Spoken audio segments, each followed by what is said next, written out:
de la provincia de Córdoba, el que hemos denominado el Consejo Pregunta.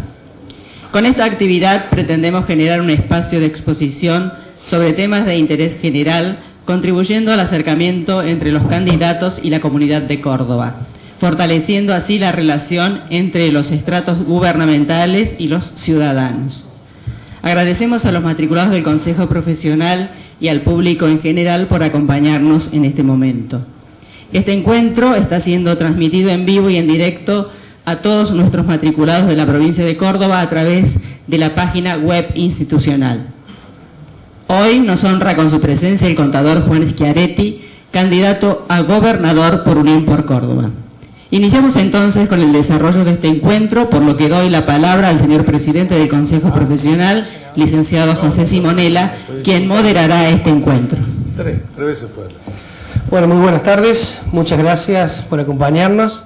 La verdad que es un gusto tener acá el contador Schiaretti, que se ha prestado a venir a no solamente exponer su idea y su proyecto, sino también a que el Consejo le pregunte, como hemos titulado a este ciclo. Así que vamos a tener la oportunidad, ustedes tienen ahí todos un papelito y deben tener biromes como para ir haciendo las preguntas, luego nos hacen llegar, así se lo podemos transmitir acá al contador. Bueno, el contador no hace falta presentación, ya todo el mundo lo conoce, ha sido gobernador de Córdoba, ha sido diputado nacional 3 veces, así que la verdad que voy a ahorrarles la lectura del currículum, que es muy extensa. Así que agradecerlos, sabemos que tiene una agenda muy apretada y se hizo un espacio para venir acá al colegio, al consejo, donde es matriculado, digamos, también, así que muchas gracias por estar y lo dejo directamente con la gente y después quedamos con los colegas para preguntarle.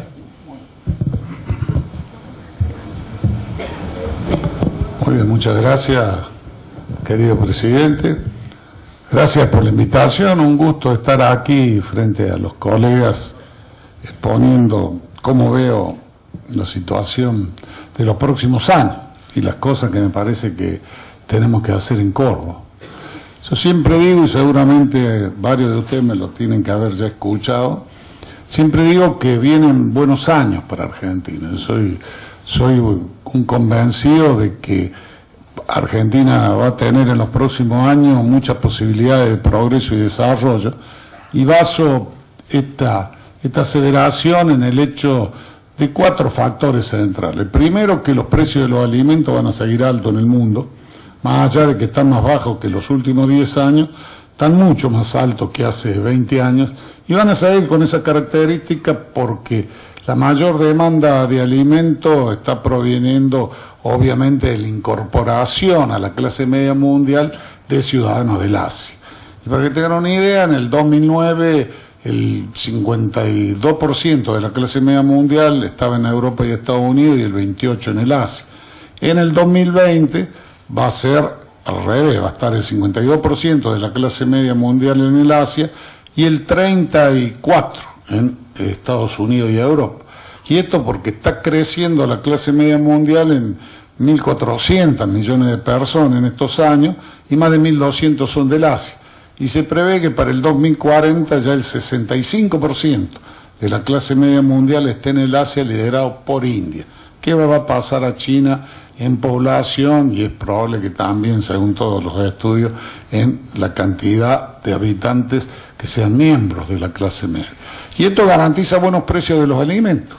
Digamos, evidentemente, hay que entrar en el mercado que está teniendo más expansión, que es la de los alimentos elaborados. Y Argentina tiene que dejar de exportar tanta materia prima y pasar al alimento elaborado.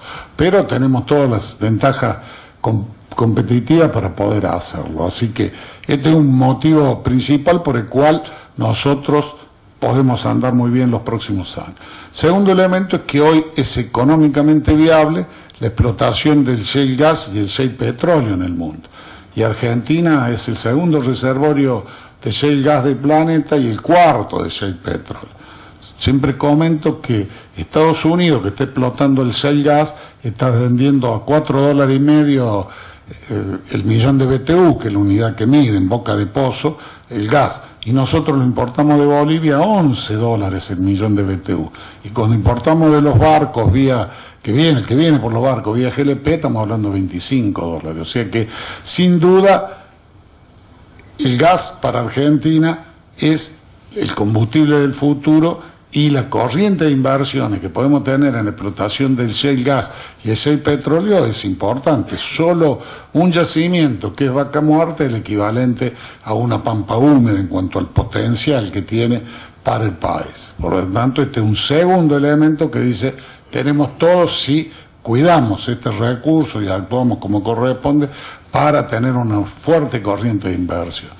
El tercer elemento es que hay una decisión en el mundo de invertir en Argentina. Digamos, como se termina, es el fin del ciclo político del actual gobierno nacional, se observa en este año, ya hacia finales del año pasado, la voluntad de invertir en Argentina por parte de los inversores, por parte también de la banca de inversión. Para que tengan una idea, está la decisión de invertir que nosotros, por ejemplo, en la provincia de Córdoba, hemos lanzado hace poco tiempo la licitación para la construcción de los gasoductos troncales, que es una inversión de más de $800 millones, que nosotros la habíamos puesto en marcha cuando yo era gobernador.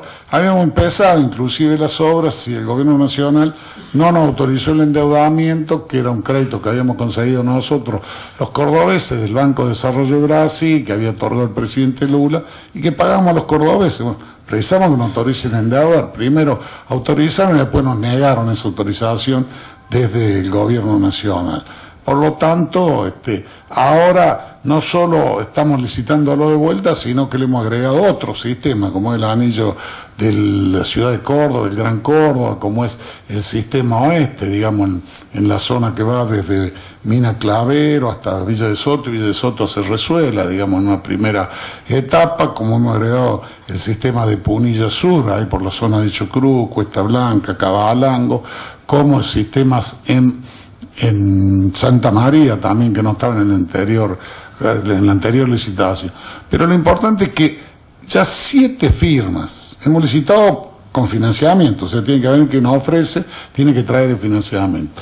Y ya 7 firmas han comprado los pliegos, y tenemos ofrecimiento de financiamiento para esta obra de bancos nacionales, de bancos brasileños, de bancos chinos. O sea que hay recursos y hay voluntad. Esto es una prueba evidente. Otra cosa que prueba esto es que nosotros tenemos un bono de la provincia que no está atado a la coparticipación, que vence en el año 2017. Ya tenemos ofrecimiento de la Unión de Bancos Suizos de renovar el bono ahora, si nosotros quisiéramos, y nos ofrecieron también otros $400 millones. Y otro banco local también nos ofreció rescatar el bono ahora, y también nos ofreció financiamiento para las obras públicas por alrededor de $600 millones. No, evidentemente, con el nivel de tasa de interés que está pagando Argentina, no es conveniente rescatar el bono que vence en el 2017 ahora. Hay que esperar allá para el segundo semestre, porque vence recién en agosto, el segundo semestre de 2017. Hay que esperar que Argentina, volviendo al mundo, bajen las tasas de interés para encarar esta renovación de este bono. Pero lo señalo como prueba de que hay decisión de invertir y que hay ofrecimiento de crédito. Me parece que es un tercer fenómeno que es importante para el país. Y el cuarto fenómeno es que yo no veo una situación macroeconómica desesperada por parte de Argentina. Por el contrario, cuando uno mira las cuentas externas del país, uno también entiende allí por qué esta decisión de invertir y de prestarle a Argentina. La deuda externa argentina en relación al PBI es la menor de América del Sur, salvo Brasil. Nosotros tenemos una deuda externa, incluyendo pública, privada, y como si le tuviéramos que pagar todo lo que reclaman los fondos buitres, que está alrededor del 28-29% del PBI.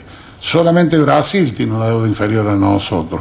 Los otros países de la región, sea Chile, sea Uruguay, sea Colombia, sea Perú, tienen un peso de la deuda externa mucho más grande en relación al PBI que la Argentina.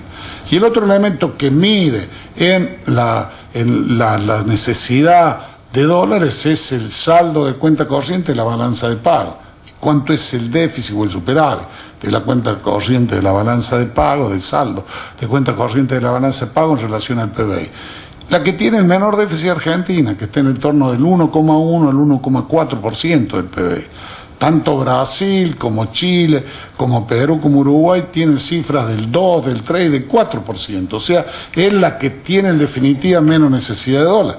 La dificultad que tenemos es que el gobierno nacional actual, con su planteo de aislarse del mundo, nos puede faltar menos dólares que el resto, pero si nadie invierte en Argentina y nadie nos presta, evidentemente tenemos más dificultades que el resto, y de allí la explicación del cepo cambiario también, y de del riesgo de ir perdiendo reservas por esta situación. Y cuando uno mira también la situación fiscal, que sin duda está vinculada a los niveles de inflación que tiene el país, uno ve que nosotros estamos el año pasado 4,5 puntos del producto de déficit fiscal, que está vinculado sin duda a los cerca de 4 puntos de emisión sin respaldo que hizo el Banco Central para sostener el déficit fiscal, y que sin duda esto que se viene repitiendo año tras año está originando inflación. Pero cuando uno mira el peso de los subsidios sobre el Producto Bruto, ve que son superiores al déficit fiscal de 5 puntos del producto. Entonces no es una situación que no pueda controlarse, porque reduciendo subsidios, sobre todo este subsidio que está a la oferta y no a la demanda, o sea, no está para aquellos que lo necesitan, sino que se subsidia directamente la oferta, nosotros podemos reducir el déficit fiscal en el país y reducir la emisión. Y es más, volviendo al mundo, nos pueden financiar la reducción del déficit fiscal y podemos reducir aún más la emisión sin respaldo para poder bajar la inflación sin tener que aplicar una política de shock o de ajuste. O sea, me parece que esto indica de que tenemos una situación macroeconómica que no es compleja. Y yo siempre digo que cuando hablamos del crecimiento y del progreso de los pueblos, lo único que garantiza el progreso sostenido y el crecimiento de la economía de los pueblos es la ganancia de productividad. Es lo único que, si uno tiene ganancia de productividad de manera permanente, crece. Todos los demás instrumentos de política económica sirven un tiempo y luego se vuelven en contra. O sea, uno puede incentivar consumo, y lo hizo bien el actual gobierno nacional después de la gran crisis del 2002, porque teníamos capacidad ociosa del aparato productivo y teníamos mucho desempleo. Ese incentivo del consumo permite el crecimiento. Ahora, si uno incentiva el consumo permanentemente, termina generando inflación, porque pasa para incentivar consumo a tener déficit fiscal que se puede tener durante un tiempo. Ahora, si lo tiene mucho tiempo y tiene que emitir para sostener el déficit fiscal, evidentemente termina en inflación. Lo mismo que la emisión. En situaciones de recesión o de crisis, todos los países emiten. Y creo que uno de los que me emitió fue Estados Unidos, luego de la crisis de Lehman Brothers. O sea, el presidente Obama emitió muchísimos dólares, pero emitió porque era lo que se precisaba en ese momento. Si uno siempre emite, va a inflación. Lo mismo que las tasas de interés pueden ser negativas para superar una recesión. Si uno lo mantiene a lo largo del tiempo, termina en inflación. Pueden ser positivas para bajar la inflación. Si son mucho tiempo positivas, mata la producción. Y así con todos los instrumentos de política económica. Lo mismo que con el dólar. Uno puede tener un dólar bajo o tener, como tuvimos, la convertibilidad, y dura mientras uno tenga la misma ganancia de productividad que la economía al cual ató la moneda. Y también si viene una crisis de recesión, como cíclicamente tiene el capitalismo, al estar atado no puede tener instrumentos de política monetaria para superar la recesión. O sea, sirve un tiempo y después no sirve. Todos los instrumentos de política económica tienen esas características. Es lo único que garante el progreso sostenido es la ganancia de productividad. Los países más desarrollados han aplicado diversos instrumentos de política económica de acuerdo a las necesidades que han tenido, pero siempre han apostado a las ganancias de productividad. Me parece que esto es clave para entender ¿por qué nos metemos en dificultades los argentinos cíclicamente? Porque por ahí utilizamos, más allá de la voluntad política del gobierno, utilizamos un instrumento económico, se enamoran de ese instrumento económico sin ver que sirven durante un tiempo, ¿no? Pero, como le decía, estos 4 elementos: buenos precios del alimento, la posibilidad de explotación del shale gas y el petróleo, más la voluntad de invertir en el país, que es sujeto de inversión, funcionando con normalidad, y una situación macroeconómica que no es complicada, indican de que Argentina tiene todo, si es bien administrada y si hay sensatez por parte de quien resulta electo presidente, para andar muy bien. Y creo que esta situación es mejor en el caso de Córdoba. Córdoba tiene mejores perspectivas que Argentina. En primer lugar, porque es una economía de las más diversificadas del país. Nosotros tenemos producción agropecuaria, producción industrial, tenemos desde la industria de maquinaria agrícola, la industria automotriz, tenemos las posibilidades en la industria aeronáutica, tenemos las nuevas tecnologías, que es el software, tenemos potencial en lo que es la industria cinematográfica y de audiovisual, digamos. Córdoba tiene tanto estudiantes de cine como París, como toda Francia, no como París, como toda Francia, para que tengamos una idea, y tiene, digamos, la capacidad, por sus escenarios naturales, de ser un polo de producción cinematográfica y audiovisual, que hay que encararlo, y mi decisión, si soy gobernador, encararlo en los próximos 4 años. ¿Cómo tenemos el turismo? O sea, es una economía diversificada y tiene mucha más potencialidad que otras provincias para salir más rápido, si hay una política económica que destrabe, en vez de anudar, que desanude las potencialidades productivas de Argentina. Y vamos a contar también con otra herramienta que hoy no la contamos en plenitud, y me refiero al Banco Provincia de Córdoba. Ustedes saben que el Banco Provincia de Córdoba, desde que fue fundido allá por el 94-95, está intervenido por el Banco Central, con lo que se llama los veedores del centro, pero en realidad es una intervención que le pone límite a la capacidad de funcionamiento del Banco de Córdoba. El Banco de Córdoba, por ejemplo, no puede emitir un título para fondearse, para prestarle mejores condiciones a los pequeños y medianos emprendedores.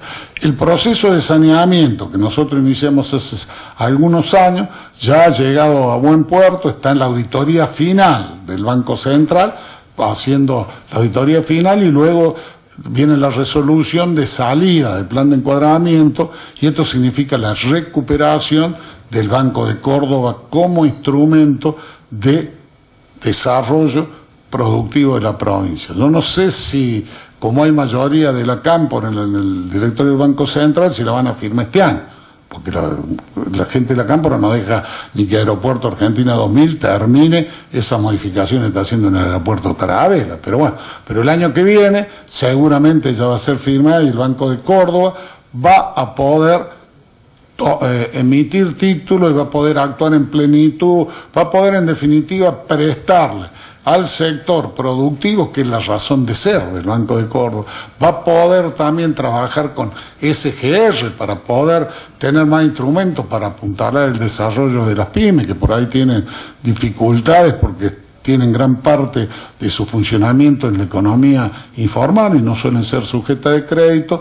Y el Banco de Córdoba, por ejemplo, va a poder prestar también para los sectores medios, para la construcción o adquisición de viviendas, que a mí me parece que es importante y que lo tenemos que hacer de la misma manera que lo hacen los chilenos y los brasileños, ¿no? O sea, los créditos de vivienda son a largo plazo y vinculados siempre y corregidos con la variación salarial, teniendo como tope el 30% de los ingresos de una familia. Si la variación salarial es superior a lo que una familia le varía el salario, siempre se prorroga el plazo, pero siempre se garante que la familia solo destina el 30% de sus ingresos a pagar la vivienda, lo cual le da tranquilidad, por un lado, a los adquirentes, y le da también tranquilidad, se usan generalmente los fondos de pensión o del aporte del sistema jubilatorio, da tranquilidad a quien aporta de que al corregirse con el salario, sus ahorros no pierden valor, ¿no? Esto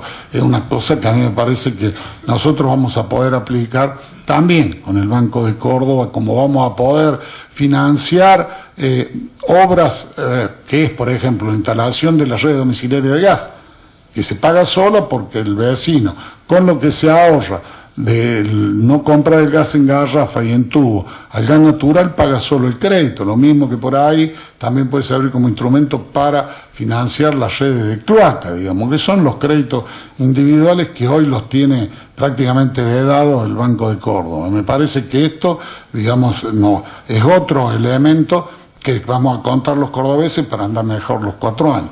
Me parece que también el otro elemento que nosotros vamos a contar es de que, más allá de quién sea el presidente, y ustedes saben que mi candidato a presidente es el doctor de la Sota, porque lo creo el más capaz y el que tiene más experiencia, y sobre todo que es del interior, y creo que para Córdoba sería muy bueno tener un presidente cordobés.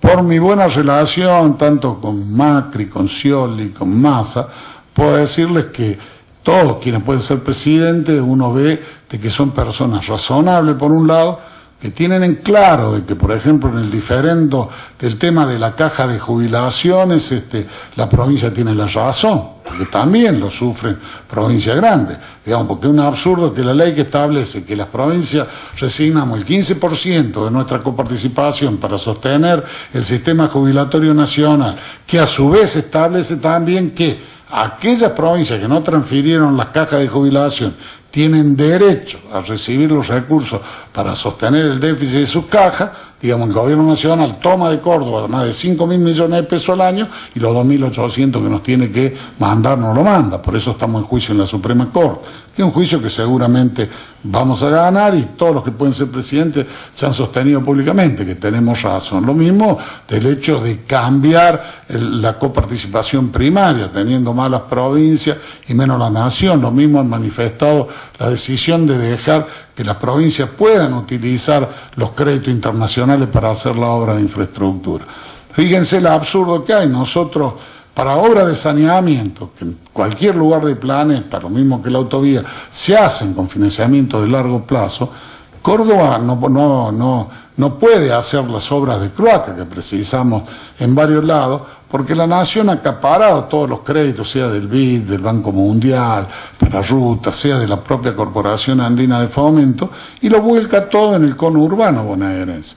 Y lo más grave y lo más absurdo es que ni siquiera, pese a que no deja que las provincias tomen esos créditos, no utiliza todo el cupo destinado por los organismos financieros internacionales para Argentina. Queda gran parte del cupo que tiene otorgado Argentina sin utilizar. Eso va a cambiar y eso nos va a permitir a nosotros hacer y poder desarrollar el programa de obras públicas que tenemos en marcha y definido para los próximos 4 años. Como estoy convencido que tampoco Córdoba va a ser discriminada como fue estos años, y seguramente tendremos una buena relación, sea quien sea el presidente futuro. Y además, el otro elemento clave que indica de que Córdoba está bien y es sujeto de crédito es la consolidación de la situación fiscal de la provincia. Yo me permití traer alguna filmina donde está la evolución del peso de la deuda pública, digamos, sobre los ingresos totales de la provincia. A ver, que ustedes ven de ser el principio allá por el 2003 dos veces los ingresos anuales, hoy es el 0,29, o sea, es un poco más de 3 meses de los ingresos anuales de la provincia. También el peso sobre el producto bruto geográfico pasó de ser el 20% a ser en el 2014 el 6,20%. ¿No? Y este es el monto de la deuda auditado por el estudio internacional Grant Thornton en 2014, ¿no? Que, o sea, tiene la auditoría externa para que nadie pueda decir, no, estos números no son los reales. Y lo que es más importante es la variación de la deuda, cuánto pesa la deuda flotante al final de cada año sobre los ingresos totales, que serían los días o los meses que uno debe a sus proveedores en cualquier empresa. y fíjense que tiene orden de 5 puntos, 6.7, 4.9, o sea, una deuda flotante que significa menos de un mes de erogaciones de la provincia. Es natural que sea así porque la mayor erogación de las provincias son los gastos salariales. Los gastos salariales están absolutamente al día, ¿no? Pero también esta deuda flotante fue auditada por el Consejo Profesional, por la Facultad de Ciencias Económicas. Y cuando le agregamos la deuda flotante al stock de deuda pública consolidada, vemos que entre las dos solo significa, en vez del 0,29, el 0,34 de los ingresos totales de la provincia. O sea, una situación absolutamente manejable, ¿no? Cuando uno suma, porque por ahí uno dice, bueno, pero además de la deuda pública consolidada financiera, ¿cuánto es la deuda flotante? Y uno le agrega la deuda flotante y ve de que significa lo mismo sobre los ingresos y sobre el Producto Bruto Geográfico pasa del 6,20 al 7,2%, o sea, no tiene incidencia.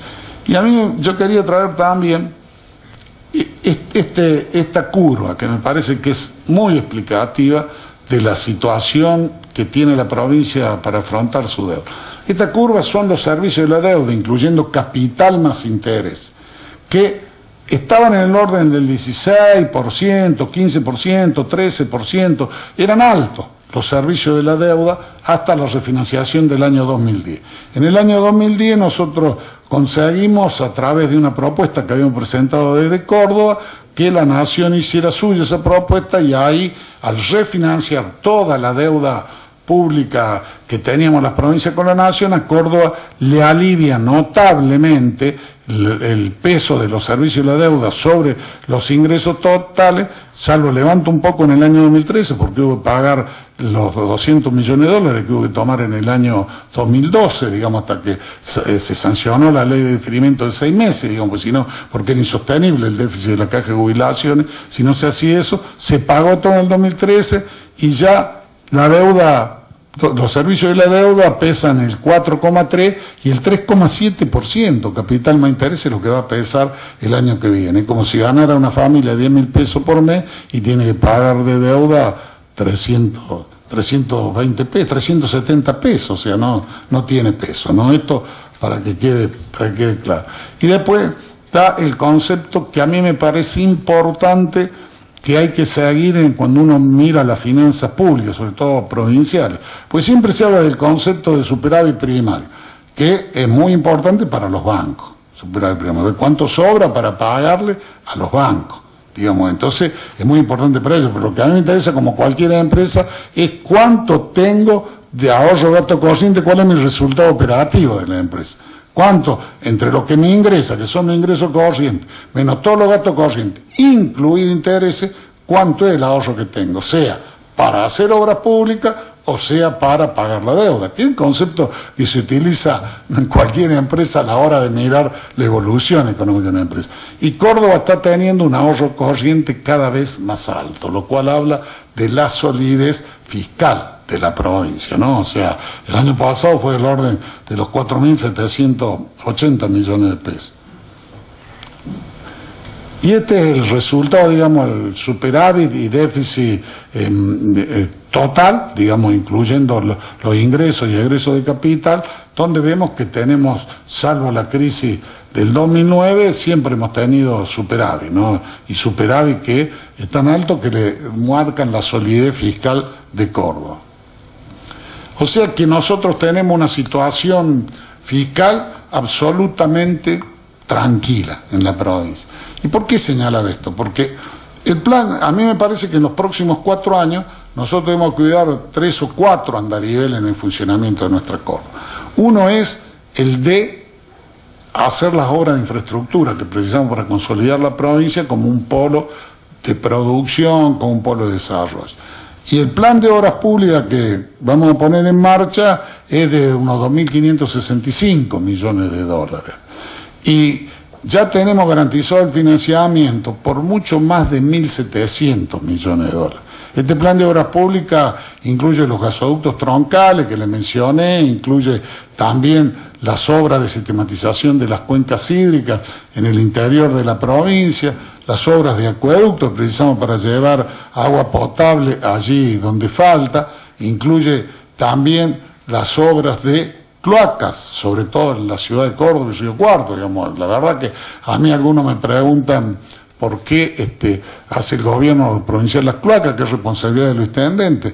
Y la verdad porque los intendentes no lo han podido hacer. Yo no voy a entrar a juzgar por qué los intendentes de Córdoba no han podido hacer las cloacas, pero lo concreto es que tenemos más de la mitad de la ciudad capital sin cloaca, y alguien tiene que hacer cargo de hacer las cloacas. Entonces nos vamos a hacer cargo nosotros, como nos vamos a hacer cargo también de hacer la planta de tratamiento de líquidos cloacales de Río Cuarto, que además de la capital alterna, es la segunda ciudad de Córdoba y está sin planta de tratamiento. Se va tirando en crudo los desechos cloacales agua abajo del Río Cuarto, y no lo han hecho en el Río Cuarto, y hay que hacerlo, como hay que hacerlo acá en Sierra Chica, porque este conglomerado de la zona metropolitana ya es prácticamente una misma ciudad, haciendo la planta en la calera de tratamiento de los residuos y por lo menos la cloaca troncal hasta Río Ceballos, ¿no? O sea, la colectora troncal para que se puedan ir conectando Saldán, Villa Allende, Mendiolas, Unquillo y Río Ceballos. Digamos, esto hay que hacerlo los próximos 4 años, como hay que hacer el sistema de cloacas en la cuenca media y oeste del lago San Roque,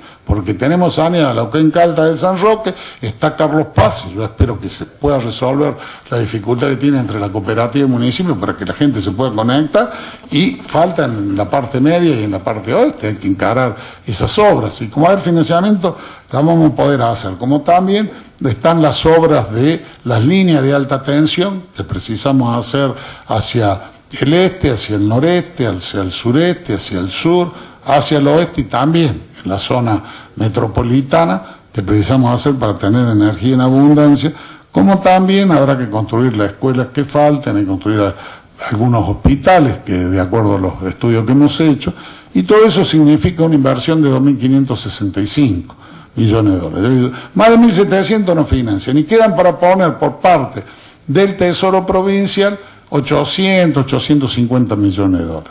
Que en una provincia que tiene ingresos por 6.000 millones de dólares, que entonces serían en 4 años son 24.000 millones, 850 del 3,5 4% de los ingresos totales. No nos significa nada. De 9, como si ganando 10.000 pesos por mes, habría que poner 350, 400 pesos para agrandar o refaccionar la casa. Entonces, cuando uno suma lo que tenemos de servicio de la deuda, más los que nos sale este plan de obra pública, vemos que estamos hablando de 6% de los recursos de la provincia destinados a cuidar la deuda, digamos, a satisfacer los servicios de la deuda y a hacer la obra pública. Por eso yo no tengo duda de que el plan de obras públicas es absolutamente realizable. La prueba evidente es lo que ya le mencionaba, hemos llamado a licitación durante esta gestión de los gasoductos troncales y seguramente llamaremos a licitación antes que finalice esta gestión en varias obras que son emblemáticas y que hay que terminar, como son la autovía San Francisco-Córdoba, la autovía Jesús María-Córdoba, si queda algo sin terminar de la autovía Río Cuarto-Córdoba, lo que falta de la circunvalación de la ciudad de Córdoba son obras claves, o lo que es la nueva autovía por la variante Costa Azul, o sea, cruzar en la variante Costa Azul del lago San Roque con 2 puentes e ir por atrás desde San Roque, de Alemase, porque la ruta 38 está colapsada y esto es muy importante para el turismo. Y digo esto por mencionar algunas de las obras clave viales, como también iniciar el segundo anillo de circunvalación que toca varias localidades y que evidentemente hay que comenzar por Mendiolaza La Calera porque va a servir de desvío del tránsito pesado de todas las canteras que hay en esa zona, que hoy están entrando a Villa Allende, están entrando también a la propia Calera, y que hay que empezar, digamos, con este segundo anillo de circunvalación, que me parece que son clave. Entonces yo no tengo duda que vamos a poder iniciar esto rápido y ya estamos pidiendo inclusive los proyectos y que lo licite el actual gobierno, pues ya tenemos ofrecimiento de financiamiento para eso. Y me parece que además de el tema de las obras públicas, yo creo que nosotros tenemos que avanzar en Córdoba en otros temas. Uno, sin duda, el de la educación. Nosotros tenemos que mejorar, al igual que en toda Argentina, los contenidos educativos y tenemos que mejorar también la formación de nuestros docentes. Y tenemos que ayornar los contenidos educativos en la escuela pública. Por eso es de que se pone en marcha el Instituto de Capacitación y de Gestión de los Docentes para mejorar la formación de ellos. Por eso también en las escuelas secundarias nosotros vamos a poner más horas de idioma y de programación en software. Y además hay que crear 50, vamos a crear, ya están funcionando de manera experimental y se ha hecho durante la actual gestión de gobierno, 50 nuevas escuelas técnicas orientadas a software y a las nuevas tecnologías, a las TIC. ¿Por qué? Porque es lo que se viene en el mundo. Y me parece que nosotros como cordobeses no podemos quedar afuera de esto y hay que crear 50 escuelas nuevas técnicas con esa orientación. Lo mismo que teniendo infraestructura, teniendo gas natural, energía, camino, yo no tengo duda que en el interior toda la producción agropecuaria se va a poder industrializar. Uno observa cuando va a la zona de lo que llamamos comúnmente Pampa Gringa en Córdoba, que hay pueblos que tienen gas natural y tienen industria. 20 kilómetros hay otro pueblo que por no tener gas natural no tiene industria. Entonces yo no tengo duda que con el gas natural, con la alta tensión, va a haber industria. Entonces, para acompañar de la educación, todas las escuelas técnicas que tienen la orientación hacia lo agropecuario, va a haber que agregarle también la orientación hacia lo industrial. Porque, como toda industria, comenzará vinculada a lo que es el complejo agroalimentario, pero después se desarrolla otro tipo de industria. Me parece que esto es otra cosa importante en educación, como es importante también que la educación pueda cumplir el rol de contención a la población excluida, que no son pocos en Argentina. La pobreza es del orden del 27 al 29% y la exclusión es superior. Nosotros tenemos sectores vulnerables muy amplios. Tenemos sectores vulnerables que yo diría arrancan desde el vientre de la madre. Por eso nosotros tenemos que cuidar a los niños que están en situación de vulnerabilidad desde el embarazo de la madre. Tenemos muchas mujeres que no tienen obra social. Entonces, cuando quedan embarazadas, en el programa como el que habíamos puesto en marcha en la anterior gestión Córdoba con ella, hay que garantizarle los controles, los exámenes, la leche fortificada a la madre durante el embarazo y asistirnos en el parto. Y a los niños de condición vulnerable hay que garantizarles la leche fortificada hasta los 3 años, tal cual hacen los chilenos. Por ahí a los argentinos no nos gusta ver que en el país de los alimentos tengamos estas dificultades, pero ahí las tenemos y hay que encararlas. Me parece que esto es clave, como también a partir de los 3 años hay que crear 600 salas nuevas de 3 años para cubrir todo el segmento de los niños en condiciones vulnerables, como hay que pasar a tener la sala de 4 años, nos falta poco, pero la vamos a completar en estos 4 años a toda la escuela pública y la jornada extendida en todas las escuelas públicas primarias de Córdoba. Vamos a completar estos 4 años. Hay que construir 700 aulas para esto, pero eso no es ninguna dificultad, lo podemos hacer tranquilamente. Y hay que enseñarle en la jornada extendida a los chicos inglés y también programación en software, porque es lo que se viene. Y desde la primaria, en casi todos los países del mundo, tienen este tipo de enseñanza. Me parece que esto es clave, como es clave también como complemento de la ley de educación provincial, el sancionar la ley del aprendiz, que también complementa el programa Primer Paso. Lula en Brasil la puso en marcha y esa ley establece que todas las empresas privadas tienen que tener el equivalente al 10% de su personal, con jóvenes haciendo prácticas y estudios, y haciendo prácticas y aprendiendo un oficio si no estudian. Yo creo que en el caso de nuestra Córdoba, lo mismo que en nuestra Argentina, donde hay más de 1.800.000 jóvenes en el país con dificultades de empleo entre 16 y 30 años. No solo tienen dificultades de empleo los jóvenes hasta los 25 años, lo tienen hasta los 30 años por tantos años de economía informal y de trabajo informal que hay. Entonces, en Córdoba, digamos, vamos a poner en marcha esa ley del aprendiz, donde parte de lo que se le va a pagar al joven lo va a poner el Estado y parte la pondrán las empresas como corresponde. Yo lo he hablado con todas las cámaras empresariales y están de acuerdo, ¿no? Y seguramente eso nos va a permitir de que tengamos en 4 años 150.000 jóvenes pudiendo hacer práctica y nos va a permitir que los casi 99.000 niños que tenemos que ni trabajan ni estudian podamos rescatarlo para que aprendan un oficio y para que también tengan una práctica laboral, digamos, como proceso de aprendizaje y de educación. Y yo creo también que hay otros temas que nosotros debemos encarar, que es el tema de la lucha contra la exclusión social, digamos, tomando medidas para los sectores vulnerables, que además de los niños, son las mujeres y son los miembros de la tercera edad. Las mujeres, sobre todo las que están solas con hijos, tienen muchas dificultades para tener obra social, para poder trabajar, y me parece que ahí tenemos que actuar como Estado provincial, digamos. En primer lugar, garantizándole a la mujer que no tiene obra social, de que tenga una prestación mínima en la obra social que ella elige y que tenga garantizados los exámenes ginecológicos también en la obra social que la mujer elige. Y para que pueda tener una práctica laboral y reinsertarse, al menos en tiempo parcial, vamos a poner en marcha un programa para que 5.000 mujeres que tengan hijos, sean de la edad que sea, puedan en los próximos años, 5.000 por año, tener una práctica laboral en cualquier establecimiento de la actividad privada, que pueden ser desde el almacén de barrio para la más humilde hasta las empresas para las mujeres que son con mayor formación educativa. Y también me parece que el otro elemento que hay que insistir y hay que profundizar en la pelea contra la trata de personas y la violencia familiar.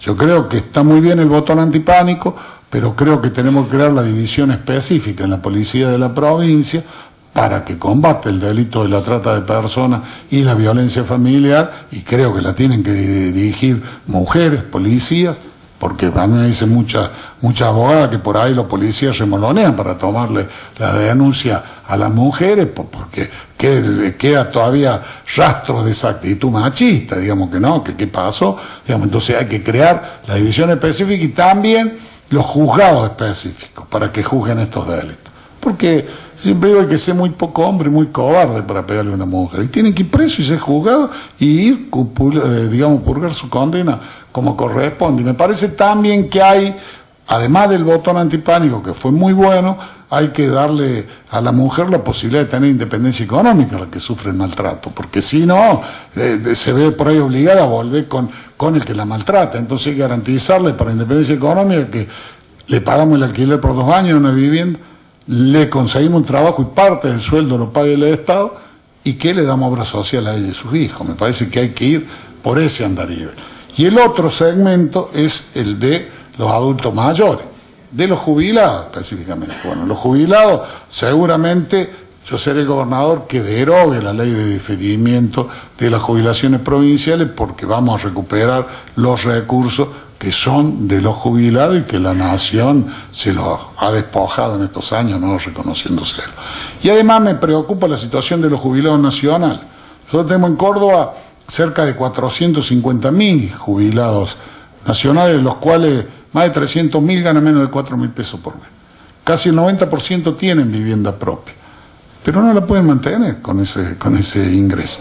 Entonces lo que me parece que hay que darle es a todos los jubilados que ganan poco, automáticamente la exención del inmobiliario provincial, automáticamente la tarifa social de luz y la tarifa social de agua, para que puedan mantener su vivienda. Y como respaldo también a todos los jubilados, nosotros, así como se puso en marcha el boleto educativo gratuito y el boleto obrero social, vamos a poner el boleto gratis para los jubilados, para que se muevan dentro de la provincia, no solo a los que viven en la ciudad de Córdoba, dentro de la ciudad de Córdoba, que ya lo tienen, sino para que se puedan mover provincialmente. Y hay, me parece, otro tema que hay que encarar y que es un flagelo que se está viniendo al galope, y me refiero al combate contra el narcotráfico. Digamos, el narcotráfico ha penetrado mucho y en progresión geométrica en Argentina en los últimos años, y me parece que esto empieza a pasar a partir de que la droga que produce en los países de Sudamérica salía hacia los dos grandes centros consumidores, que son Estados Unidos y Europa, que consumen el 94% de la droga del planeta, salían por Brasil y Argentina, que son los dos países más grandes de la región. tal vez más por Brasil que por Argentina. A partir de que Brasil sanciona la ley de intercepción de vuelos irregulares, empiezan a salir más por Argentina. Como Argentina no tiene control en la frontera, yo he presentado proyectos sobre la radarización, estamos teniendo hoy cerca de 500 pistas de aterrizaje clandestino en el norte. Y la droga, una vez que entra, se empieza a industrializar. Y se empezó a industrializar en Argentina, ¿y cómo pagan los narcotraficantes? Pagan con droga. Digamos, al que le hace el trabajo de industrialización, le pagan con droga. Y esa es la droga que luego se estira y aparece como Paco y como otra sustancia más venenosa en las barriadas humildes de las grandes ciudades de Argentina. Que no la manejan a esa barriada los narcos de los grandes carteles, pero sí la manejan los sectores marginales de nuestra sociedad, y nos encontramos con que hoy en el Gran Buenos Aires hay lugares donde no entra ni una ambulancia ni los patrulleros. Lo mismo suele suceder en Villa Capital Federal y lo mismo en el Gran Rosario. Y si nosotros no actuamos rápido en Córdoba, nos va a pasar lo mismo. Y cuando el narcotraficante es el que paga la consulta del médico, el que paga los remedios, el que paga la ambulancia, el que paga la internación, el que paga el sepelio si muere algún pariente, el que ayuda si hay una dificultad de alimentación, el que ayuda a comprar la ropa y el electrodoméstico y después contrata a los jóvenes como sicarios, el narcotraficante el que organiza el barrio.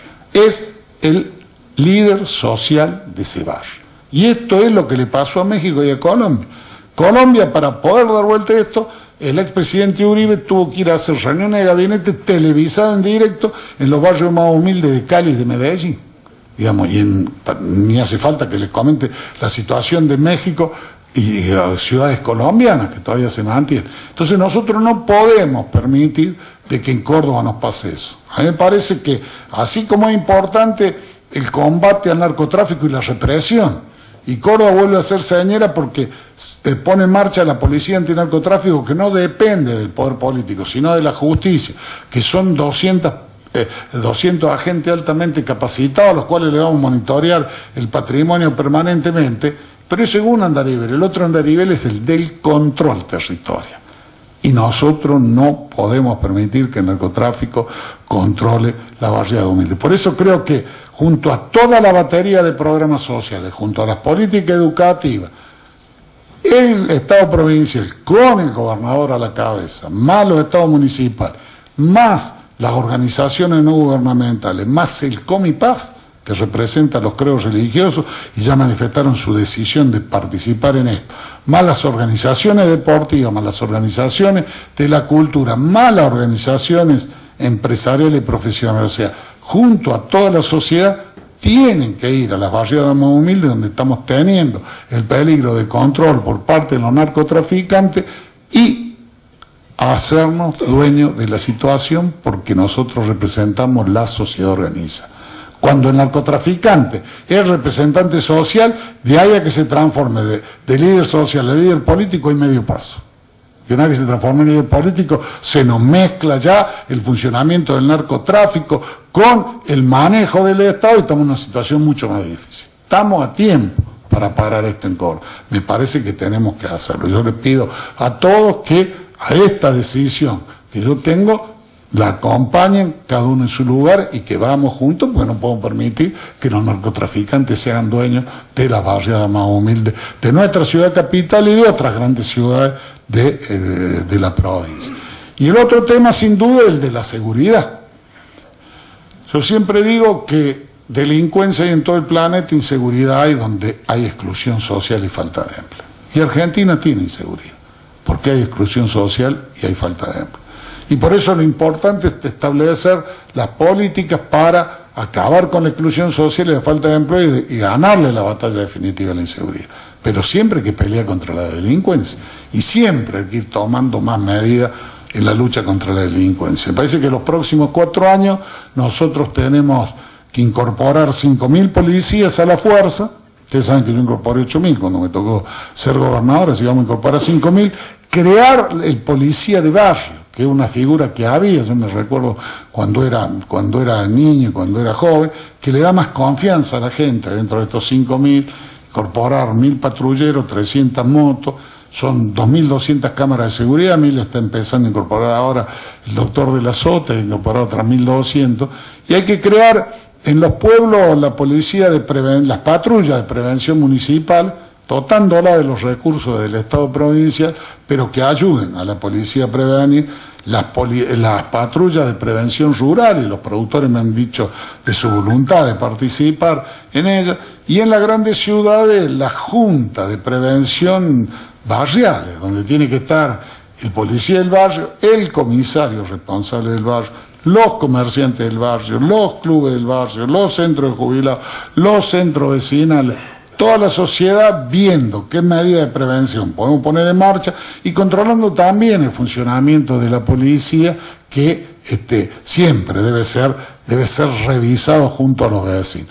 Y en la ciudad de Córdoba nosotros vamos a poner en marcha, junto a quien resulte el próximo intendente, lo que llaman los técnicos, mejor dicho, los corredores seguros, que es una red de avenidas que ya están estudiadas, que deben estar iluminadas permanentemente, avenida y calle, para que tenga más tranquilidad la gente de poder moverse por allí, que es generalmente donde pasan los colectivos, ¿no? Entonces, para poder darle más seguridad a la gente, tiene que estar bien iluminada y con un patrullaje especial para tener los corredores seguros que le den más tranquilidad a la población. Me parece que estos son, digamos, los rumbos y diría las áreas donde tenemos que poner énfasis en los próximos 4 años.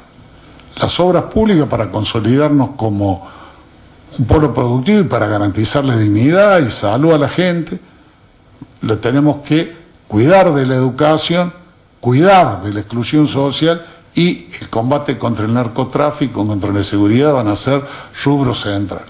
Y quería finalmente comentarle 2 cosas. Una, que dentro de esta situación de Argentina ha habido un gran crecimiento de la presión fiscal. Yo no se lo voy a explicar a mis colegas, que pasó del 23 al 37, me dicen, según los nuevos cálculos del PBI. Eso si no contamos el impuesto inflacionario, pues si no estamos cerca del 40.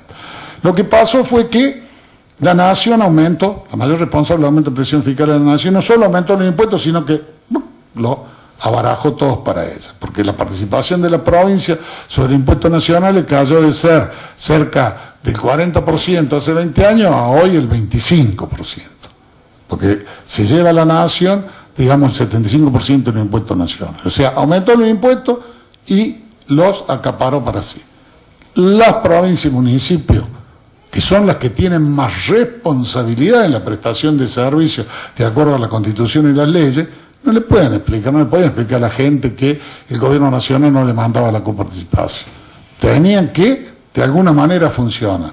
Entonces se han generado una serie de impuestos distorsivos en el ámbito provincial y municipal. Se han duplicado las tasas de comercio e industria, se han puesto tasas por cualquier cosa en el ámbito municipal, y las provincias han puesto impuestos que a mí me parece son altamente distorsionados. Y yo creo que el impuesto que le quería comentar a mis colegas de Córdoba, el más distorsivo es el de ingreso bruto, porque no solo es un impuesto que tiene un efecto cascada o piramidación, sino porque tuvo en estos años 2 efectos. Se lo aumentó en la alícuota general y además se crearon las aduanas interiores con el ingreso bruto a la industria. Digamos, porque es cierto que las provincias, los grandes distritos, cobran poco de ingresos brutos a quien tiene una planta radicada. Y la que menos cobra es Córdoba, porque Córdoba pagan solamente si facturan más de 46 millones, en Capital Federal es si facturan más de 24, y en Provincia de Buenos Aires más de 40. Y la tasa en Córdoba es el 0,5%, en Capital Federal es del 1%, y en Provincia de Buenos Aires, de acuerdo al monto del facturado, pasa a ser el 1,75%. Por lo tanto, en Córdoba, solo el 3% de la industria radicada en Córdoba pagan ingreso bruto, y en Provincia de Buenos Aires 27% y en Capital Federal el 33%. Pero esto no quita lo otro, que son los de las aduanas interiores. ¿Por qué? Porque una provincia a la que fabrica en Córdoba nosotros no le cobramos. Ahora, si va el material a Santa Fe, entra a Santa Fe, ¡tac!, 4% cuando entra. ¿Por qué? Un producto industrial hecho en otra provincia, fuera de jurisdicción. Si le hace una operación industrial en Santa Fe, por el valor que le agrega en Santa Fe no paga. Si la manda a Buenos Aires, ¡tac!, 4% cuando entró a Buenos Aires. Y ya vayan sumando. Si de Buenos Aires le hacen otra operación y por la parte que hace Provincia de Buenos Aires no cobra. Ahora, si lo manda a Capital Federal para venderlo, está 4%. Cuando uno entra a sumar, son aduanas interiores, es la verdad. Digamos, con esta... Si nadie lo dice, porque dice, no, yo al que está radicado en mi provincia no le cobro si factura poco, pero le cobra a todo el proceso industrial que viene de fuera. Y hoy en el mundo globalizado, en un país como el nuestro, obviamente que van insumos industriales de una provincia a otra. Pues si no, no es que haya una industria verticalmente integrada en todas las provincias. Entonces a mí me parece que llegó la hora, ahora que la presión fiscal es alta, digamos, en el país, donde se pueda rediscutir la estructura tributaria. Y me parece que también llegó la hora de que las provincias eliminemos los impuestos extorsivos, y yo sostengo que nosotros tenemos que cambiar ingresos brutos por un IVA provincial como tiene Brasil. Digamos, ¿por qué? Porque el ingreso bruto tiene este efecto piramidación que saca de competencia, en primer lugar, al comercio, que está en la legalidad con aquel que está en la informalidad, por la cantidad de porcentaje que tiene de ingreso bruto incorporado a sus costos. En segundo lugar, saca de competencia a la industria argentina en la exportación, y la saca de competencia también contra el que viene de la importación. Entonces me parece que es hora de pasar a un IVA provincial. Evidentemente precisamos el acuerdo al menos de las provincias más grandes, para que presumen todas las provincias, y me parece que están dadas las condiciones por la tasa que tiene ingreso bruto para que sin aumentar la presión fiscal nosotros podamos sustituirlo por un IVA provincial tal cual tiene Brasil. Y además, a mí me parece que eso que es imperioso por la situación que tiene ingreso bruto, también es conveniente en el largo plazo para quienes son los distritos más grandes. Porque ¿cómo funciona la situación del IVA en Brasil? El ICMS, que es el 17,5%, si sigue siendo ese porcentaje, yo me acuerdo de cuando trabajé en Brasil en los años posteriores, el 17,5% del valor de venta de un producto es provincial, es de los estados. Y después el IVA nacional es mucho más pequeño en la alícuota. El IVA nacional solo se coparticipa a los estados menos desarrollados, que tiene toda la lógica. Ahora, ¿se imaginan si nosotros en Córdoba tuviéramos un IVA provincial del orden del 17,5%? ¿Cuánto significaría eso? Hagan la cuenta sobre el Producto Bruto, retenle algo de exportación, es prácticamente el equivalente a todos los ingresos de la provincia, que hoy tiene el presupuesto provincial, solo de IVA provincial. Digamos, sin sumar, sin agregarle los demás impuestos provinciales, como mobiliario, como impuestos a los autos, como sello, y sin agregarle la coparticipación de impuestos nacionales como ganancia u otros impuestos. Esto le daría a las provincias más grandes autonomía. El IVA nacional tendría que bajar e ir, como IVA coparticipado, a los distritos de menos desarrollo económico. Yo, mi experiencia, y lo puedo contar ahora porque pasaron muchísimos años sin cometer una infidencia, es que en Brasil el Estado de San Pablo hace obras, tiene, incentiva la economía, el Estado de Río de Janeiro igual, Río Grande do Sul. Yo trabajé en Minas Gerais, trabajé en la FIA. ¿Saben cuánto puso el Estado de Minas Gerais para que se radicara la FIA como subsidio directo? Aporte de capital y otras cosas sin que se le moviera una pestaña, más de $1.000 millones. En Argentina no hay ni una provincia que pueda poner esos recursos, ni siquiera provincia de Buenos Aires, para incentivar una industria. Evidentemente fue una apuesta exitosa porque hoy no solo es la más grande y es la que más resultados, más utilidad le da a la FIA a nivel mundial, una de las más rentables que tiene FIA, sino pues tuvo un desarrollo fenomenal. Esa apuesta que hizo hace 40 años el Estado de Minas Gerais tiene un desarrollo fenomenal en la industria automotriz. Claro que ellos apostaron sobre la base que tenía la siderurgia, ¿no? O sea que a cielo abierto, digamos. Yo me recuerdo en la época que trabajaba allá, la chapa de entrada costaba casi un 25% menos la tonelada de chapa porque tenían el yacimiento al lado, ¿no? Pero lo que quiero decir, la autonomía que tienen los estados grandes brasileños, las provincias grandes argentinas no lo tienen. Y tenemos todas las provincias que andan penando para que nos den los recursos. La de menos desarrollo para poder pagar los sueldos. Y la que tenemos más desarrollo relativo para que podamos hacer las obras que precisamos para poder progresar.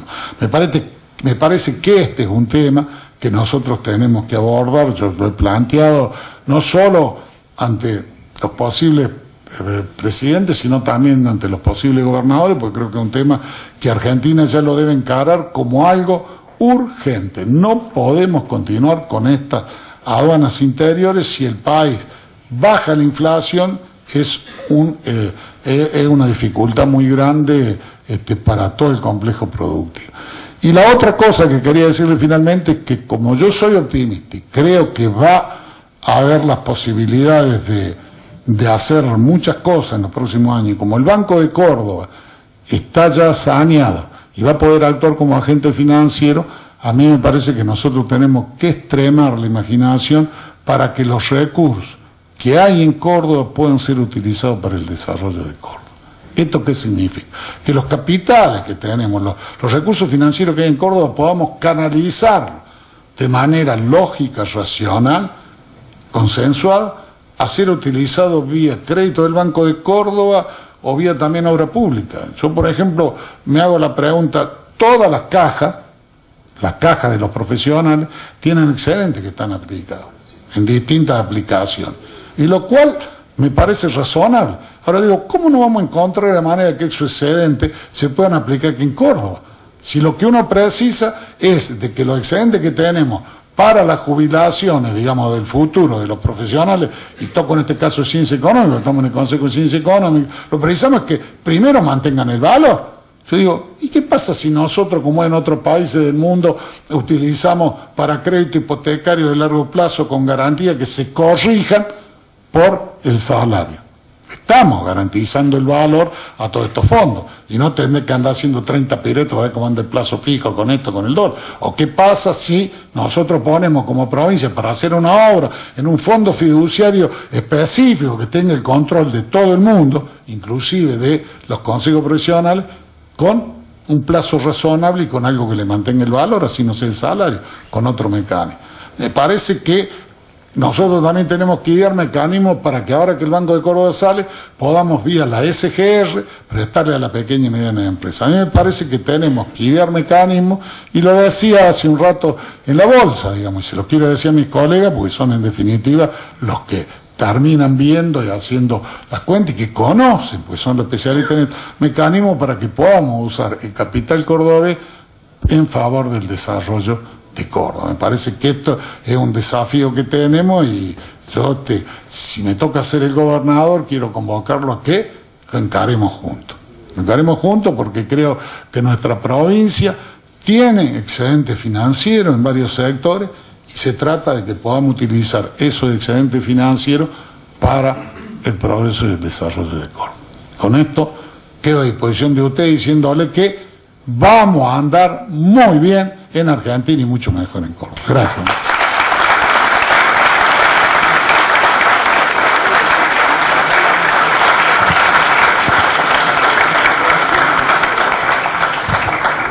Bueno, muchas gracias, contador Schiaretti. Tenemos divididas las preguntas por tema, digamos. Tenemos algo vinculado a lo que es obras. Si le parece, vamos con esa. Vamos. Primero, como quiero. Va muy rápido. No, como acá hay una persona que quiere decir que el Chato dice que el tráfico es un caos. Sí, así la pregunta es si va a terminar el anillo de circunvalación entre la mujer urbana y el tropezón. No, hay que terminar toda la circunvalación. Yo le pedí, el proyecto de lo que es Ruta 5, que sale atrás de la Escuela de Aviaciones, está licitado. Yo le pedí a la gente de Obras Públicas que haga ya el proyecto del nudo vial de la 14, y todo lo que es llegar hasta el tropezón que se inaugura. Creo que se pone a disposición de la gente en los próximos 10 días lo que es el cruce de la Colón, y eso va a simplificar a quienes habitualmente vamos por la circunvalación, porque ya no, como no se puede dar toda la vuelta, se va a pasar por abajo del viaducto de la Colón, o sea, va a simplificar también ahí. Pero hay que hacer desde antes de las vías, ya en la Cardeñosa, hasta lo que es el Chato. Se está haciendo el nuevo proyecto, porque hay dos alternativas: uno hacerla por un túnel y otra hacerla por arriba como viaducto. Las dificultades que tienen quienes no quieren hacer el túnel, los técnicos no quieren, dice que es un túnel de 900 metros que requiere un mantenimiento especial y que sale al lado del estadio Mario Kempes, con la cantidad de vehículos, muchos de ellos muy antiguos, los días que hay partido. Digamos, esta es la realidad. Entonces aconsejan a algunos que se haga por arriba. Seguramente es algo que se definirá en el segundo semestre de este año. Lo concreto y lo que a mí me interesa, porque tenemos ofrecido financiamiento, pese a que la Nación firmó que se iban a hacer cargo ellos de la construcción, es de que lo podamos tener antes de fin de año, así ya el año que viene, la solución que se decía, empezamos, porque ese nudo es clave, y nosotros tenemos que terminar la circunvalación, creo que la tenemos que haber terminado hace 40 años, creo que era para tal etapa.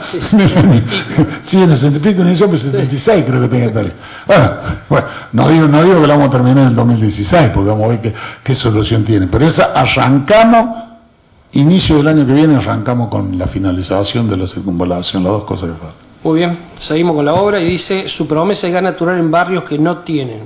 Ahora, ¿en qué plazo se ejecutará? Bueno, falta, en Córdoba son 200.000 personas que no pueden tener acceso al gas natural. Ciudad de Córdoba, 685.000 en toda la provincia. El anillo de circunvalación sirve para Ciudad de Córdoba y también para el Gran Córdoba, sirve para Mendiolaza, para Villa Allende, sirve de refuerzo. Digamos, se ha llamado a licitación, creo que se van a abrir este año los sobres, seguramente se adjudicarán, empezaremos el año que viene, y uno de los más rápidos sin duda es el anillo de circunvalación de Córdoba. O sea que yo no tengo para decir con precisión cuál es el plazo, pero a mí me parece que una vez que se inicie la obra no puede demorar más de 1 año y medio o 2 años, sobre todo el de la circunvalación de Córdoba. Y acá la duda era por el tema de las conexiones domiciliarias. Entiendo, porque dice que en este caso, que vive en la zona sur, están rodeados de caños troncales, pero que no tienen la conexión. No sé. Lo que falta, a mí me parece que lo que no tienen en casi todos lados es la posibilidad, la factibilidad que da el gas. Y es porque falta el anillo de circunvalación. Hay también muchos lugares donde pasa el caño en la red domiciliaria. Nosotros hemos firmado un acuerdo con Ecogas y con el Banco Provincia y con también los gasistas para que se pueda conectar la gente. A ese acuerdo debo agregarle ahora que el banco, ¿cuál es, Richard? El que tiene que es dueño también de Ecogas, que compró Ecogas. Puente, no, la gente Puente, de Banco Puente. El Banco Puente compró Ecogas y ya nos habló de hacer convenio para financiar ello, la red domiciliaria. O sea, vamos a tener muchas más posibilidades. Como Ecogas, la responsable de Córdoba, además porque la gente paga el crédito con lo que se ahorra del gas, de no comprar más en garrafa o en tubo, ¿no? Muy bien. Acá habla de la importancia de la actividad turística y en el respecto dice cuál es su plan de saneamiento para el lago San Roque y la cuenca del sur de Punilla, si los fondos van a salir de los municipios o de la provincia. Primero tenemos que hacer que lo financie el banco, el BID, que tiene fondos. Y después parte pondrá la provincia y parte pondrá los municipios, como corresponde. Yo siempre digo que un poco cada uno no le hace mal a ninguno, o sea que me parece que esto es lo lógico. Y a mí lo que me preocupa, y por eso hablaba de la importancia del Banco de Córdoba, es que después se hagan las redes de domicilio. Carlos Paz, nosotros tenemos la planta de cloaca, de tratamiento de cloaca más moderna de Argentina, y todavía no se están conectando. Digamos, pues tenemos el problema de saneamiento por la cuenca media, que no está saneada, llámese Cosquín, Viale Macé, esa parte, la cuenca oeste, que es la de Tanti, pero la cuenca sur, que es la de Carlos Paz, no hay conexión de los domicilios a la cloaca, pese a que tiene la planta más moderna, porque hay una pelea entre la cooperativa y el municipio, la COP y el municipio, que está en la justicia y ha trabado, fíjense, han costado sangre, sudor y lágrimas llevar el gas a Carlos Paz. Y no lo han podido dar. Al gas, pues se pelearon la cooperativa y la municipalidad y el gas. Llegó a la entrada, hicimos la conexión, digo sangre, sudor y lágrimas, porque era la época que más nos castigaba y más nos discriminaba el kirchnerismo, en los idos del 2008-2009.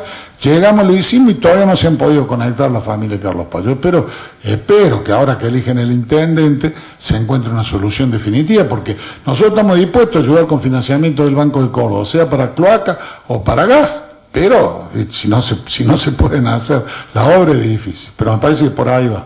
Muy bien, las últimas dos del tema de infraestructura habla de las energías alternativas. ¿Qué piensa al respecto? Que precisamos que se pague la generación de energía el precio que vale en el mundo. Digamos, mientras no se pague lo que vale, no hay ninguna posible energía alternativa. Fíjense de que Córdoba tiene una de las mejores zonas del país para energía eólica, que es Achira, porque ahí lo que vale no es que el viento sea intenso, sino que haya regularidad. Tuvimos 6 propuestas para hacer energía eólica en Achira, pero como hacía falta que lo entrara la Nación al programa Energía Plus, debido nunca se autorizó a que en Córdoba pudiéramos hacer eso. Había empresas de capital nacional, capital español, capital norteamericano, capitales chinos, o sea, era variado lo que ofrecía. Y sin embargo no autorizaron. Si no hay un precio razonable en el tema del precio de la generación de energía, es muy difícil que se puedan aplicar. Sí, sin duda, inclusive se puede aplicar como energía alternativa, algo que se usa mucho en Alemania, que son los microembalses, en las zonas, digamos, donde pasan los ríos, inclusive de llanura, que no hacen muchos megas, pero que ayudan, ¿no? Esto después lo pueden cargar, pero precisamos que haya un precio razonable de generación, porque no se olviden que el precio de generación lo establece el gobierno nacional. Bueno, y antes ya de pasar entonces a lo tributario, vamos a si sigue vigente la posibilidad de traer agua del Paraná. Sí, yo creo que es lo necesario para de acá a 50 años. Ya está a nivel de anteproyecto. Además, ¿por qué me parece que es viable? Porque primero, estas cosas que tiene Argentina, nosotros, el Paraná desagota el mayor acuífero del planeta, que es el acuífero de Guaraní y de Mato Grosso. Y sin embargo, 50 kilómetros al oeste del Paraná hay lugares secos. Digamos, Santa Fe precisa sí o sí llevar a la región oeste, llevar el acueducto. Y ya estamos ahí cerca de San Francisco, y fíjense, el agua que llega a San Francisco y a Mortero, que es al norte de San Francisco, en el límite con Santiago del Estero, viene de la cuenca del río Tercero. O sea, viene del complejo de la cuenca del río Tercero, la toman allá en Villa María y de ahí la llevamos hasta el norte. Lo lógico indica que en la primera etapa nosotros lleguemos con el acueducto del Paraná a San Francisco, liberemos ese acuífero y después lo traigamos hasta la ciudad de Córdoba. Esto es lo que nos va a garantizar, por lo menos de 2050 en adelante, que no nos falte agua a los cordobeses. Muy bien. Tema impositivo, la tasa vial. La vamos a eliminar. Perfecto. Y le voy a decir a los colegas por qué. Muy bien. No pesa mucho la tasa vial en el precio de la nafta, digamos, pero está en el hay cosas que están en el imaginario colectivo, ¿no? Esto yo lo percibí andando por toda la provincia. Los argentinos tenemos en la cabeza que solo se puede ahorrar en dólares o ladrillos. Y sabemos que cuando aumenta la nafta, viene la inflación. Eso está en la memoria colectiva. Y la gente, digamos, en el imaginario colectivo, piensa que la tasa vial es la responsable de que la nafta te cara. Entonces, donde voy, tú me dicen, y la verdad que la tasa vial no es que signifique tantos recursos. Es un impuesto incorrecto, si me preguntan. Pero, de alguna manera, había que mantener las rutas provinciales porque no habían negado los créditos del Banco Mundial, que no habían otorgado. El gobierno nacional nos negó, entonces fue la tasa vial la que permitió que se reasfaltaran esas rutas. Pero la voy a eliminar porque seguramente vamos a recuperar recursos y porque me parece que es algo que irrita y que está en ese imaginario colectivo y son 700 millones de pesos sobre 60.000 de presupuesto. O sea que no es que no llega, que apenas sea así, que la vamos a eliminar el año que viene, seguramente. Muy bien. Acá son dos preguntas. Una está vinculada a lo que usted hablaba recién del IVA provincial y dice que en más de una década no se ha podido acordar políticas tributarias en la región centro. ¿Cómo vamos a acordar si látigo y chequera fue la manera que se manejó el gobierno? Dice, ¿cómo se va a acordar el IVA provincial? Claro, ¿cómo hemos podido avanzar en la región centro si con látigo y chequera manejó el actual gobierno nacional el país y manejó las provincias? Y solo unos pocos tuvimos la dignidad de defender nuestras provincias cuando vinieron por el campo en la 125. Y por eso sufrimos castigo desde el 2008 hasta acá, por no haber sido genuflexos y por defender lo que teníamos que defender, que es nuestra gente y nuestra producción. Y ellos se encargaron también de que ni siquiera se juntaran las provincias a hablar. Y yo no culpo a ningún colega gobernador, porque la verdad que ellos no tienen, las provincias menos favorecidas, digamos, con menos desarrollo relativo, no pueden ni pagar los sueldos, sino dependen de la graciosa concesión del Poder Ejecutivo Nacional, digamos. Por eso no entro a juzgar a nadie, pero sin duda, terminado esto, va a haber muchas mejores condiciones para poder coordinar esto. Yo creo que elimina ingreso bruto. Porque, a ver, vamos, ingreso bruto. ¿Quién empezó poniendo la aduana interior? Provincia de Buenos Aires, cuando estaba en la grito Arlía de ministro de Finanzas. Dijo, yo no le cobro lo que producen acá, pero lo que vienen de afuera. ¿Qué dijeron? Ah, sí, pone Buenos Aires adentro. Todo pusimos. ¿Quién aumentó la tasa de ingreso bruto más? Capital Federal. Ah, aumentó capital, fuimos todos atrás. Y así fue como funcionó. Y se armó aquelarre que a mí me parece absolutamente que debe ser corregido. Me parece absolutamente malo, que penaliza la actividad productiva y son impuestos distorsivos. Yo soy optimista de que lo vamos a poder hacer. ¿Saben por qué soy optimista? Porque la verdad, y perdonen que si hago un poco nace, la verdad que Argentina, como dice acá mi amigo Sosa, que parece un auto conducido por borracho, banquina, nunca por el medio, nosotros nunca tuvimos una presión fiscal razonable sobre el PIB. En los 90 era el 18%. Imposible que una sociedad compleja como la nuestra, siendo el Estado el único que redistribuye, pueda tener 18% sobre el PBI. Brasil nunca bajó del 30%, y ahora nos fuimos casi al 40%. Pero ahora que la presión fiscal es alta, es donde podemos rediscutir, digamos, cuál es la estructura impositiva. Y como siempre digo, por ahí a algún tributarista no le gusta, lo primero que tiene que definir un país, ¿cuál es el tamaño de Estado que quiere? ¿Cuál es la presión que se define en presión fiscal sobre el PBI?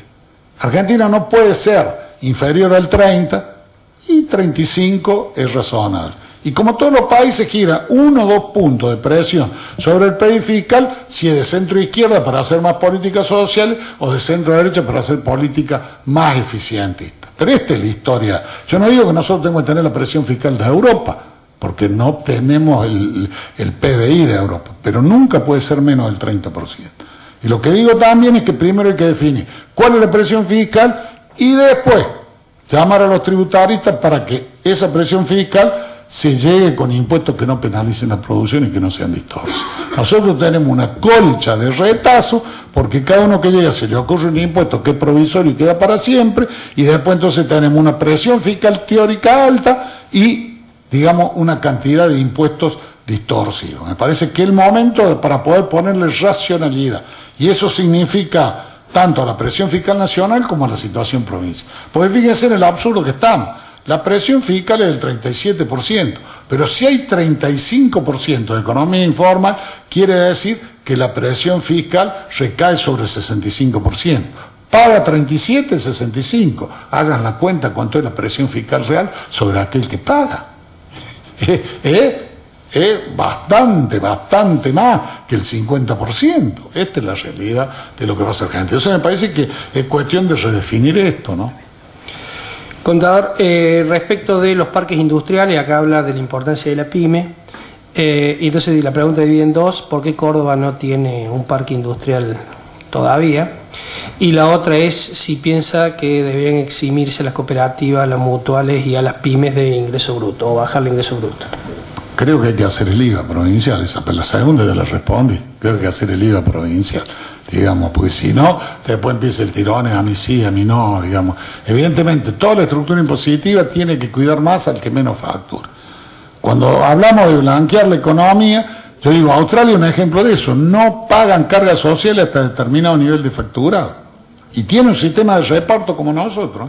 Australia es en el tema jubilatorio. Por eso digo, si se quiere ayudar a la pyme, 3 cosas precisan la pyme: que le bajen el costo laboral, y esto significa menos cargas sociales, y que le pongan un fondo para cuando despiden un trabajador no se funda, y va a ver cómo blanquea, junto con subsidio al empleo y no al desempleo, que le bajen el costo impositivo, y esto significa que paguen menos impuestos a la ganancia. Chile y Brasil pagan menos impuestos a la ganancia de la pyme. Acá un trabajador de Renault, si hace muchas horas extra, paga el 35% también. Digamos que por ahí la paguemos nosotros, somos clase media, bueno, será discutible cuánto es el porcentaje de nuestro ingreso, que paga el 35%, pero que un operario, yo siempre cuento, yo trabajé en la FIA brasilera, pagaba el ejecutivo, 3 salarios de los 3 se pagaban de impuestos a las ganancias, 3 de los 3, me descontaban 4 y me devolvían 1 en el mes de junio, ¿no? Cuando hacíamos la declaración de ganancia en abril, en junio nos devolvían un mes.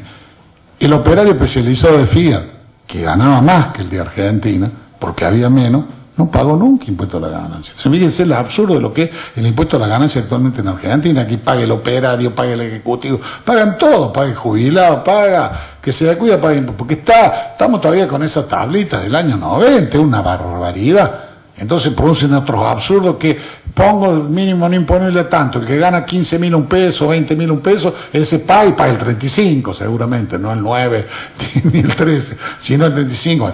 Todo esto absurdo, me parece que las pymes precisan menos impuestos, o sea, menos tasa de impuestos. Y sí o sí a las pymes hay que darle que toda reinversión de su utilidad esté exenta de impuesto a la ganancia. Pues no tiene la espalda financiera de las grandes. Y el tercer elemento es darle financiamiento razonable. Yo digo, si Argentina destina medio punto del producto, para financiar las pymes, con sociedad de garantía recíproca o con subsidio de tasa de interés, son 2.500 millones de dólares, medio punto del producto.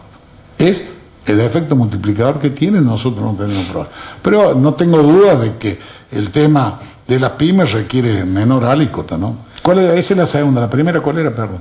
No, de los parques industriales. No, sí, los parques industriales. Córdoba tiene, digamos, el parque industrial Ferreira, que ahora llegó la energía, y hay que hacer ahora el parque industrial Reno, acá en Santa Isabel, el parque industrial Santa Isabel. Porque toda esta inversión fuerte que tiene prevista Renault y Nissan, precisa que lo máximo a 12 kilómetros por el just in time que tiene la industria automotriz estén radicadas las empresas vinculadas. O sea que ahí, y yo dije que vamos a hacer un nuevo parque industrial poniendo el Estado de los recursos y vendérselo al costo a los que se radiquen. Y creo que también para el lado puede haber otro parque industrial, para el lado de la salida hacia el este, Ruta 19, y hacia el norte, la salida hacia Juárez Selma. Me parece que son lugares donde nosotros podemos radicar parque industrial. A mí me parece importante que el Estado se encargue de las tierras, de llevar la infraestructura y lo cobre lo que corresponde. Lo mismo que en toda la ciudad del interior. Porque los parques industriales ordenan.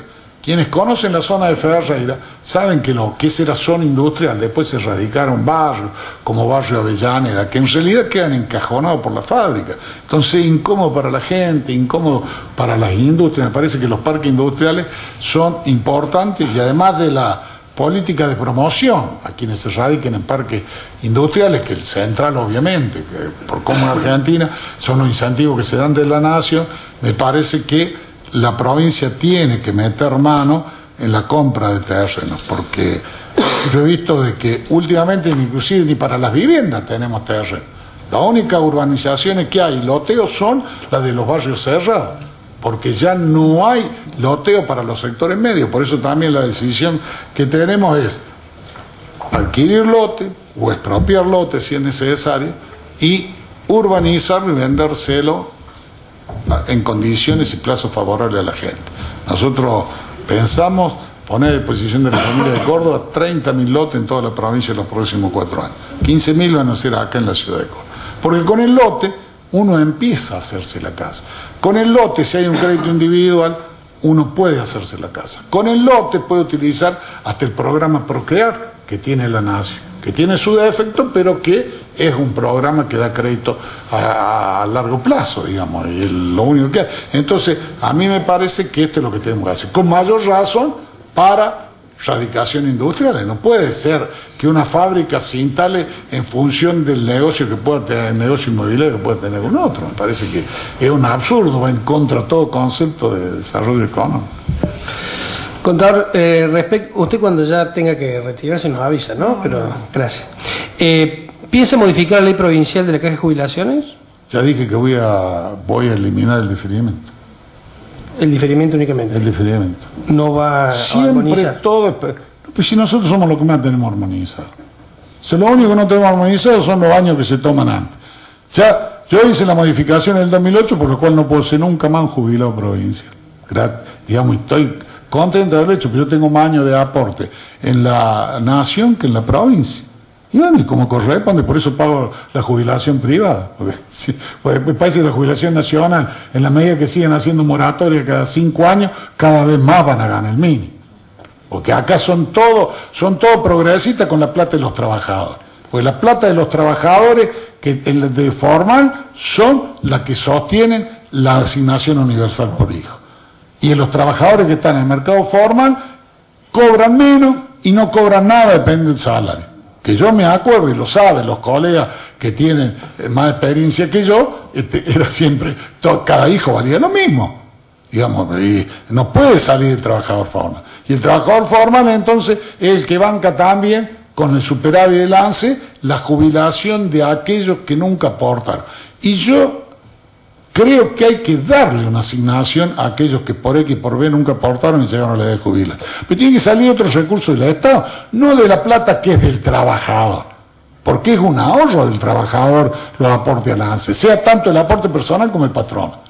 Pues yo me gané la vida siendo ejecutivo de empresas industriales y lo que uno mira es el costo de personal, no si lo que paga por cada trabajador, una parte del ANSE, una parte se llama contribución patronal o se llama obra social. Uno mira, tanto me cuesta, por lo tanto es salario del trabajador. Entonces es salario diferido y ahorro del trabajador. El aporte personal y la contribución patronal a jubilación. Y esa es la que hoy está haciendo que se jubilen. Fíjense, hizo una moratoria aquí, ¿cuándo fue? En el 2005, 2006 o 2007. Bueno, ahora se hizo la otra, entraron 500.000. Entonces, si lo mete cada 7, 8 años 500.000, en 30 años más, todos van a ganar la mínima. Todos van a ganar, está abierto, entonces van a ganar la mínima. Va a pasar como mi viejo que aportó 47 años como empleado ferroviario y no podía mantener la casa. Si mi hermano y yo no hubieran sido profesionales, no podía ni mantener la casa. Y esto es lo que le va a pasar a todo el mundo. Y lo más grave, que hay una teoría de pseudos progresistas que dicen que en definitiva no importa, que ser solidario significa que el que aporte banca el que no aporta. Señor, denle la plata entonces al que aporta. Claro, porque no es que la pone el Estado de los impuestos. Lo lógico es, y lo justo, y lo racional, y lo progresista, es de que si aquel, por el motivo que sea, no tiene aporte jubilatorio, cuando llegue una edad, el Estado tenga previsto cómo lo asiste y le paga la jubilación, pero nunca con la plata de aquel que aporta toda una vida. Me parece que es absolutamente injusto, es lo más reaccionario que hay, lo mismo que hacer pagar la asignación universal por hijo con la plata de los trabajadores. Y ustedes se escuchan los argumentos de por qué no suben el mínimo no imponible a los trabajadores, porque ellos tienen con ese aporte también de impuesto a la ganancia, tienen que bancar los planes sociales. Que en definitiva, claro que hay que tener planes sociales, pero el problema es que los planes sociales tienen que ser provisorios. Cuando se subsidia el desempleo y no el empleo, se termina utilizando el que tiene necesidades como masa de maniobra. Y eso se llama feudalismo, se llama clientelismo, aquí y en cualquier lugar de la galaxia. Y esto es lo que ha pasado en Argentina estos años. Porque tenemos 27% de pobres, tenemos 35% de excluidos, tenemos 35% de trabajadores en el mercado informal, tenemos graves dramas sociales pese a haber tenido los 10 años de la vaca más gorda de los 200 años de Argentina. Algo no se hizo como correspondía si estamos en esta situación ahora. Esta es la verdad. Y esto es la concepción feudal del poder, que a mí me interesa manotear la plata y usarla para ganar elecciones. Si hay trabajo, si hay desarrollo, si hay generación de riqueza, es absolutamente secundario. Sino que alguien me explique cuál es la razón por la cual producimos menos leche, menos trigo, menos carne. En el país de la leche, la carne y el trigo nos cuesta más cara que en Europa. Cuando vamos a comprar un litro de leche al supermercado, al almacén, y más cara que en Estados Unidos.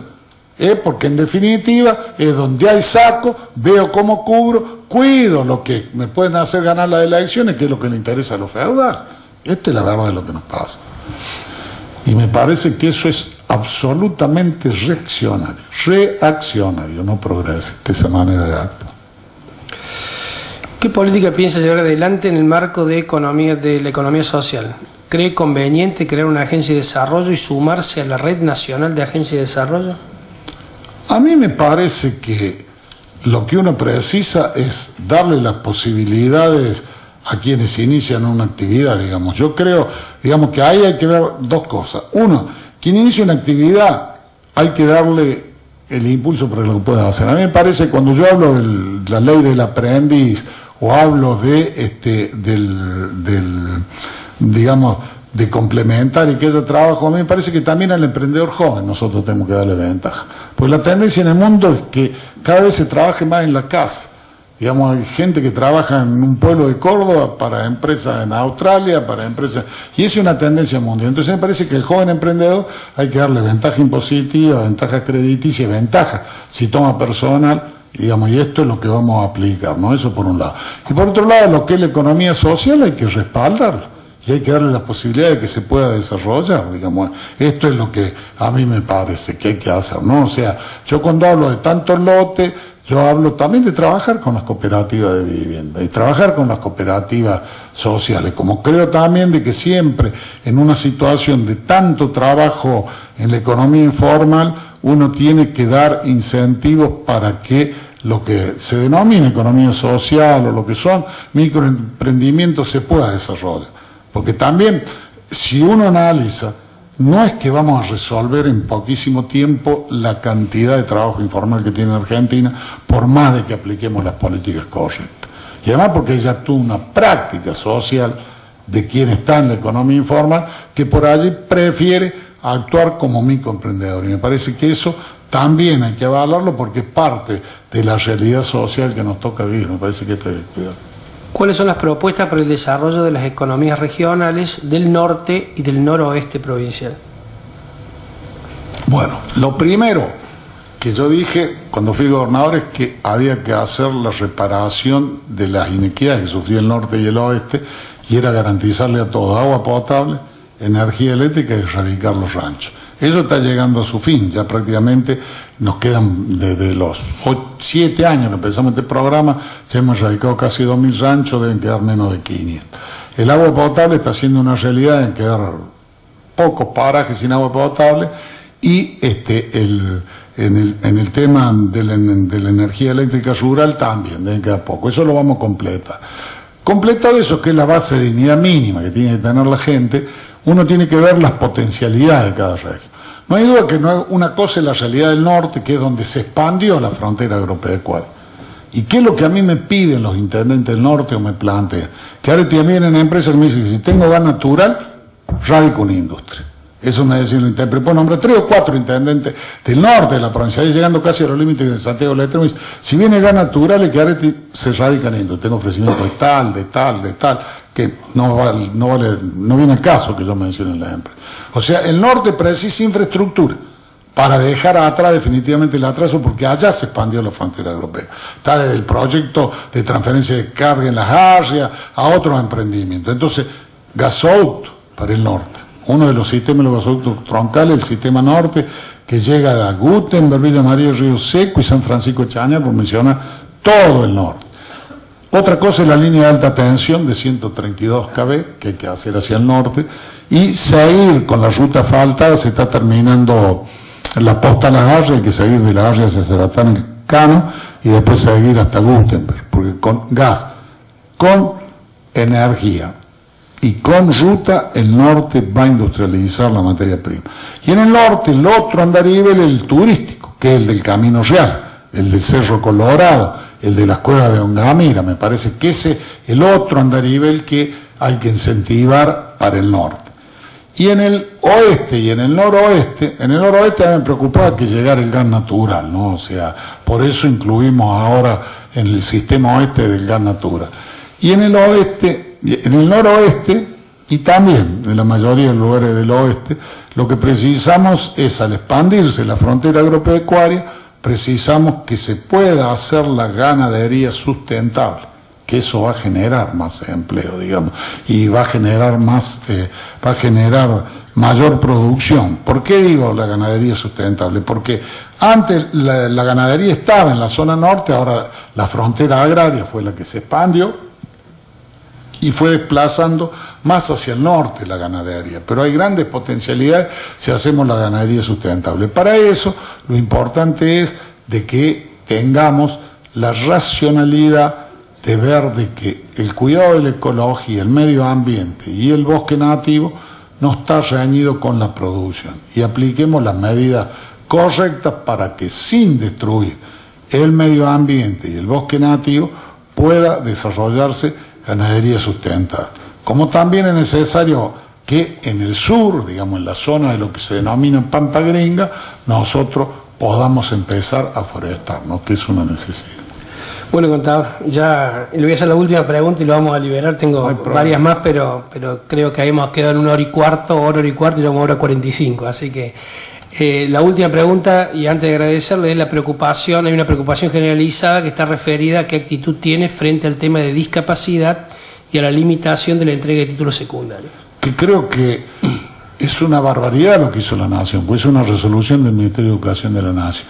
A ver, estos son temas que son muy sensibles, no se pueden tomar medidas sin debate y sin consenso con los padres, porque todos los padres de chicos con capacidades diferentes, indudablemente tienen la ilusión de que su hijo termine la secundaria con el mismo título. Todos los padres tienen eso. Entonces no se puede tomar de rompirraja la decisión de que no da la capacidad de los chicos con capacidades diferentes para tener título secundario. Es un tema que primero hay que evaluarlo y hay que consensuarlo. Me parece que fue un tremendo error del gobierno nacional tomar esa resolución.